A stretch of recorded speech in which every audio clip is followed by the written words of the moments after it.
20টি সংখ্যার গড় 30 এবং অন্য 30টি সংখ্যার গড় 20, তাহলে সবকটি সংখ্যার গড় কত? তাহলে অঙ্কটা যেহেতু গড়ের অঙ্ক, তাহলে আমরা লিখতে পারি, দেখো 20টি সংখ্যা সমষ্টি ভাজিত, আমরা লিখতে পারি 20টি সংখ্যার সমষ্টি ভাজিত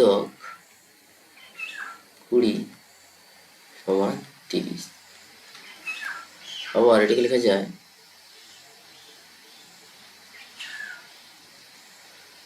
আবার 20টি সংখ্যার সমষ্টি কত দাঁড়াবে? 20টি সংখ্যার সমষ্টি কত হবে? 30 ইন্টু 20 সমান কত দাঁড়াচ্ছে? 600। সরি, 600। তাহলে একই রকম ভাবে পরের লাইনে বলেছে অন্য 30টি সংখ্যার গড় 20। তাহলে আমরা লিখতে পারি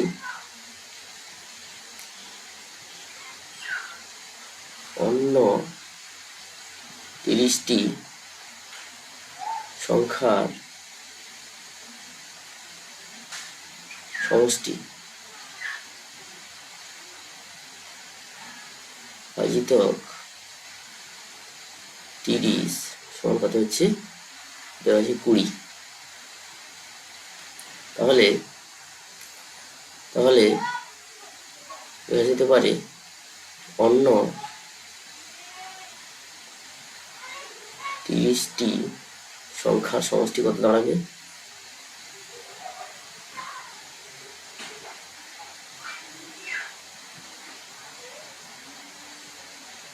সমান হবে 20 ইন্টু 30 সমান, এটাও হয়ে যাচ্ছে কত? 3 × 6 0 0 600।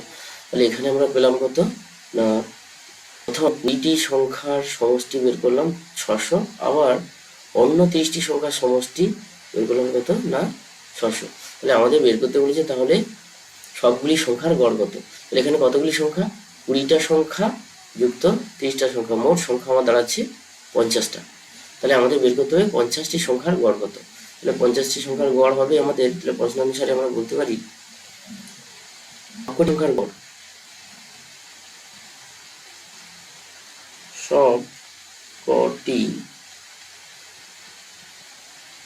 সংখ্যার গড় কত দাঁড়াবে? সমান চিহ্ন দিয়ে লিখতে পারি আমরা যে সবকটি সংখ্যা বলতে 30টি সংখ্যা, তাহলে প্রথম আমাদের 50টি সংখ্যা সমষ্টি উপরে হবে আর নিচে হবে 50টি সংখ্যা, অর্থাৎ 20টি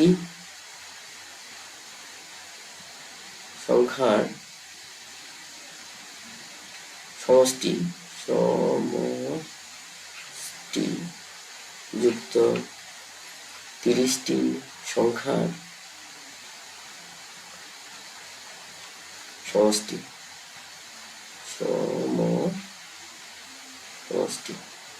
ভাজিত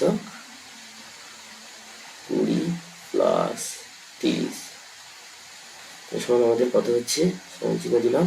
তাহলে প্রথম 20টি সংখ্যার গড় সমষ্টি ছিল আমাদের 600, পরের 30টি সংখ্যার সমষ্টি বেরিয়েছে 600 ভাজিত 50 সমান কত দাঁড়াচ্ছে? 1 2 0 0 ভাজিত 50।